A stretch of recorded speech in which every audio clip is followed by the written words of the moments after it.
বাবা নবীজি পত্র লিখেছেন, এতে মনে হয় মদিনার সবচেয়ে সৌভাগ্যবতী মেয়ে আমি।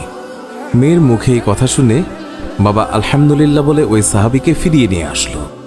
বলল, তুমি যে আমার মেয়েকে বিয়ে করবে, দেনমোহর হিসেবে কি দেবে? তখন কালো সাহাবী বলল, আমার কাছে নবীজির ভালোবাসা ছাড়া আর কিচ্ছু নেই। ওই মেয়েটি বলল, বাবা আপনার তো অনেক টাকা আছে, নবীজির ভালোবাসার জন্য কিছু টাকা দেনমোহরের জন্য ওকে দিয়ে দিন। মালিক আরও বলল, বিয়ে যে করবে, কিছু কেনাকাটা করেছ আমার মেয়েকে সাজানোর জন্য? কালো সাহাবীর উত্তর, আমার কাছে কোনো টাকা নেই। ওই মেয়েটি আবারও বলল, নবীজির ভালোবাসার জন্য বিয়ের কেনাকাটার জন্য ওই লোকটিকে কিছু টাকা দিয়ে দিন। অবশেষে নবীজির ভালোবাসার খাতিরে মালিক সাহাবীকে কিছু টাকা দিয়ে বলল, যাও বিয়ের বাজার করে নিয়ে এসো। আজকের ভেতরেই আমি নবীজির কথায় আমার সুন্দরী মেয়ের সাথে তোমার বিয়ে দেব। নবীজির কালো সাহাবী মনের আনন্দে বিয়ের বাজার করতে রওনা হলো। বাজারে গিয়ে কিছু কেনাকাটাও করে। হঠাৎ দেখল মানুষ দৌড়াদৌড়ি করছে। কালো সাহাবী বলল, কি হলো, সবাই এমন দৌড়াচ্ছে কেন? দোকানের মালিক বলল, তুমি যাই কিনবে তা পরে এসে কিনো। আমাদের সম্পদ মুসলিম বিশ্বের হযরত মুহাম্মদ সাল্লাল্লাহু আলাইহি ওয়াসাল্লামকে শত্রুরা আক্রমণ করেছে। এই বলে দোকান বন্ধ করে চলে গেল। কালো সাহাবী অন্য দোকানে গিয়ে বিয়ের বাজারের টাকা দিয়ে একটি তরবারি কিনল।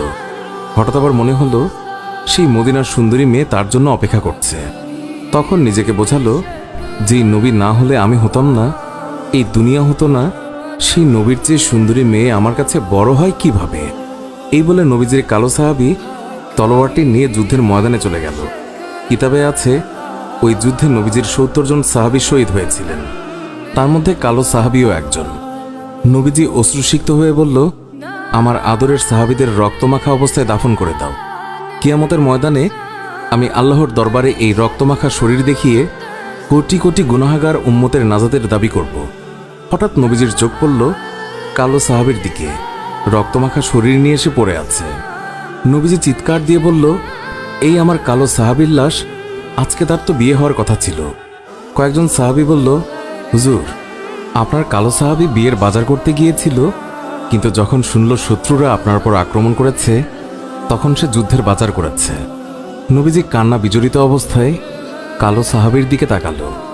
কিছুক্ষণ পর হাসি মুখে বলল, দাও, তোমরা আমার কালো সাহাবীকে দাফন করে দাও। সাহাবীরা বলল, বেয়াদবি মাফ করবেন, আপনি কান্না অবস্থায় কালো সাহাবীর দিকে তাকালেন, আবার হাসি মুখে দাফন করতে বললেন, কারণ কি বলবেন হুজুর?